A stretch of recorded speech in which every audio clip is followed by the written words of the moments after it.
BFM Business, BFM Crypto, le club. 16h36, comme chaque jour à cette heure-ci, nos experts du club BFM Crypto. Il vient de nous rejoindre, in extremis. Tiens, Valentin Demey. Salut Valentin. Bonjour Guillaume. Bienvenue, journaliste pour Crypto. Il y a des embouteillages à Paris. C'est à l'entrée là. Chaud. Oui, et puis vous qui venez d'Angers, vous n'êtes pas... C'est encore plus loin, exactement. C'est encore plus loin. Vincent Gann et Xavier Fenot nous accompagnent également aujourd'hui. Bonjour Vincent. Bonjour Xavier, c'est plus confortable pour vous, messieurs, au téléphone, là, comme ça, tranquille. On va démarrer avec vous, tiens Xavier, le potentiel sur le Bitcoin et l'Ether. Xavier Fenot, donc pour Interactive Trading. On voit le Bitcoin en ce moment, toujours et encore sur les mêmes niveaux. On a d'ailleurs vu passer un graphique tout à l'heure, c'est John Plassard qui l'a publié sur les réseaux sociaux. La volatilité des obligations américaines depuis le mois d'avril est plus importante que celle du Bitcoin. Et c'est vrai que ça fait des semaines qu'il ne se passe plus rien sur le Bitcoin. On est actuellement, Xavier, à 19 042 $. Je crois que vous avez tout résumé, effectivement, Guillaume. C'est la léthargie complète depuis presque un mois sur le marché des cryptos. Alors, vous l'avez dit, c'est, j'allais dire, moins volatile que les marchés traditionnels, encore moins que les obligues. Bon, dans le contexte qu'on connaît, le dollar américain qui s'apprécie encore lentement, des taux souverains qui font de même à presque 4% sur le taux à 10 ans aux États-Unis. Alors, au détriment, bien entendu, des actifs risqués qui sont toujours sous pression, dans une tendance baissière daily. Mais pour autant, on n'a pas de mouvement de panique. Parfois même, on a des rebonds sur le marché des cryptos de 6-7%, mais 6-7% de rebond, c'est pas grand-chose sur les cryptos pour enclencher une nouvelle tendance. Si on prend la capitalisation totale qui réunit l'ensemble du marché des cryptos, on est quand même 15% au-dessus des plus bas annuels réalisés cet été. Alors que sur les marchés traditionnels à Wall Street, vous en avez parlé il y a 2 minutes avec Stéphane, on est sur les plus bas annuels justement, preuve de cette résilience des cryptos, alors depuis quelques semaines, pas depuis le début de l'année, mais depuis quelques semaines. Les volumes d'ailleurs des retails sont toujours très bas, ce qui traduit en fait d'un manque d'intérêt de manière générale, alimenté donc par tout le contexte qu'on connaît, guerre, inflation, resserrement monétaire. Donc pour décanter cette situation, j'en parlerai juste après, il faut une grosse rupture psychologique. Donc en attendant, on l'avait dit, le Bitcoin est coincé entre sa dalle de béton sous les pieds qu'il construit depuis cet été, 18 000, 19 000 $, ce sont les plus bas annuels. Plafond de verre au-dessus de la tête, 20 500 $. On est passé d'ailleurs très rapidement au-dessus de début septembre, mais c'est pas suffisant pour le moment pour créer une rupture de tendance justement. L'Ethereum, lui, n'a plus la même surperformance qu'on avait connue juste avant l'update The Merge. Il reste quand même 40% au-dessus de ses plus bas annuels, donc réalisés cet été, contrairement au Bitcoin qui lui y est. Donc pour ceux d'ailleurs qui font un peu d'analyse technique, c'est très propre sur l'Ethereum. Vous regardez en daily, 1420, 1440 $. C'est le bas du range dans lequel on évoluait entre mi-juillet et mi-septembre. L'Ether s'en est extrait par le bas. Maintenant, c'est justement ce bas de range qui fait office de ce qu'on appelle résistance qu'il faut reconquérir. Donc, quand le marché ne fait rien, je simplifie, le mieux, c'est d'éviter de s'épuiser dans tous les sens, préparer plutôt la prochaine vague, la prochaine rupture. Et justement, ce que le marché attend, que ce soit d'ailleurs ici ou sur le marché, sur le marché des cryptos ou même sur les marchés traditionnels, c'est l'inflation aux États-Unis jeudi 14h30. On l'attend en repli par rapport au mois dernier, 8,1%, donc sur une année glissante, pour répondre justement à la question: le resserrement monétaire des banques centrales a-t-il un impact sur l'inflation? Et pour le moment, et c'est tout le problème, la réponse est non.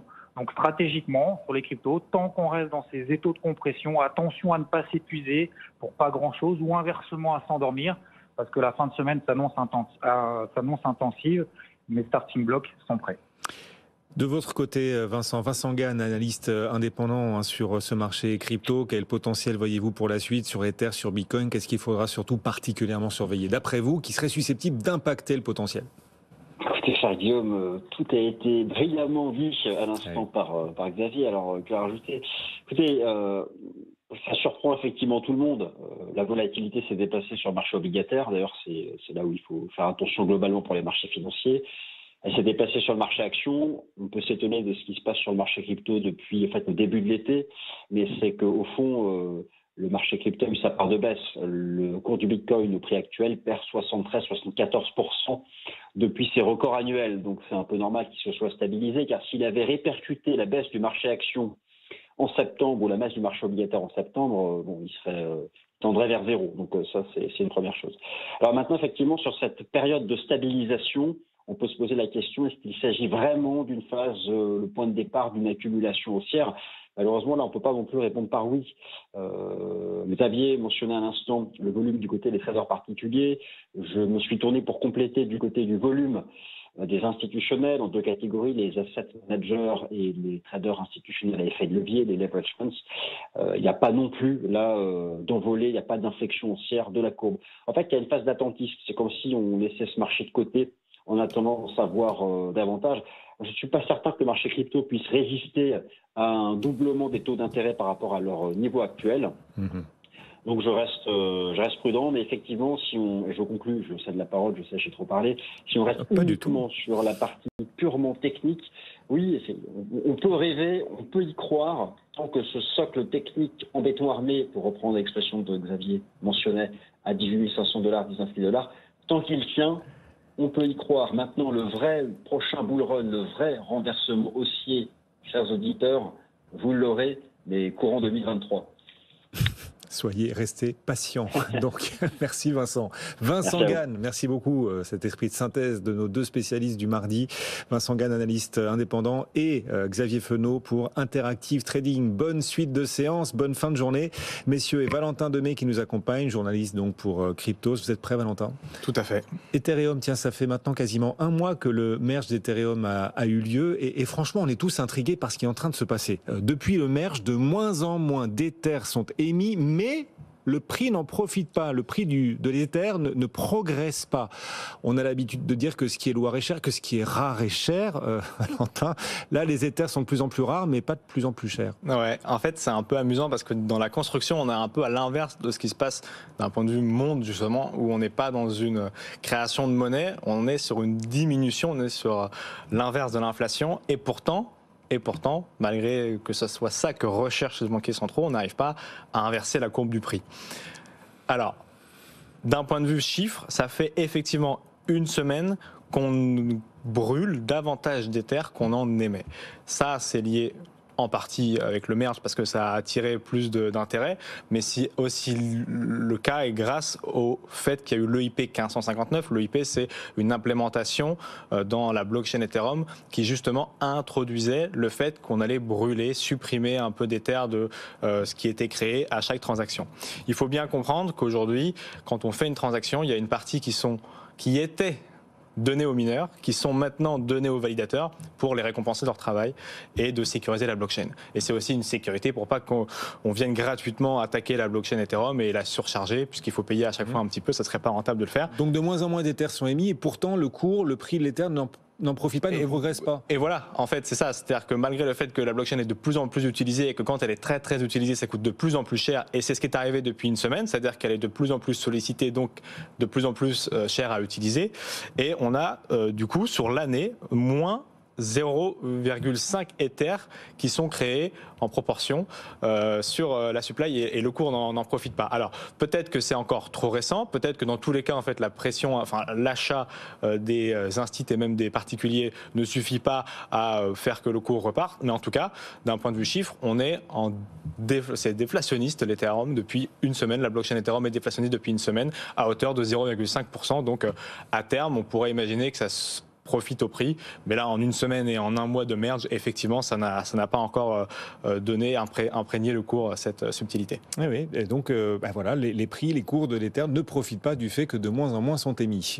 Voilà, il y en a plus brûlés qu'émis. Ouais, il y en a 4000 de moins qu'il y a une semaine. Les blockchains ouvrent néanmoins un chantier d'applications nouvelles, et ce sera sans doute encore plus le cas avec le merge. Les smart contracts, on va en parler. La finance traditionnelle, elle aussi, s'y intéresse de plus en plus aux smart contracts. On a vu S&P Global, l'agence de notation financière, trouver les smart contracts smart, en tout cas intéressant.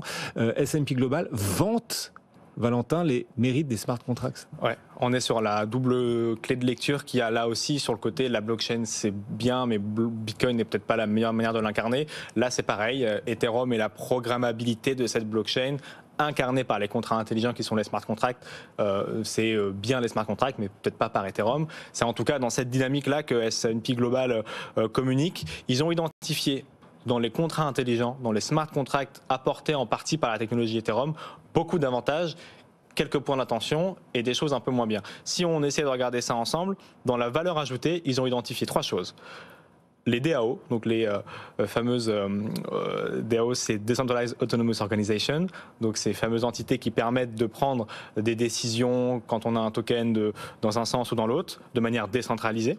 Des titres tokenisés, ça on en parle souvent sur le plateau aussi, la capacité de tokeniser des actions, des titres ou autres. Et beaucoup d'entreprises françaises travaillent dans ces directions-là. Et la troisième chose qu'ils ont trouvé de très intéressant, c'est les assurances qu'on peut apporter à ces contrats automatisés.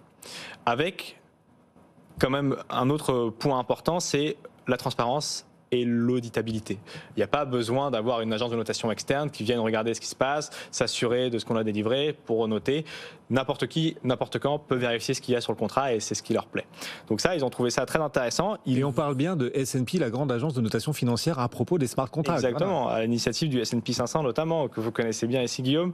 Mais là, globalement, ils sont en train de se demander comment ces technologies-là, on parle bien de la technologie des contrats intelligents, et pas encore d'Ethereum, peut modifier leur croissance. Sur les points faibles, ils ont quand même un petit point d'interrogation sur la sécurité. On a vu des contrats intelligents, vous en avez parlé la semaine dernière, sur des bridges et autres solutions qui sont parfois hackées parce que c'est de l'informatique et il faut s'assurer de la solidité du code, justement.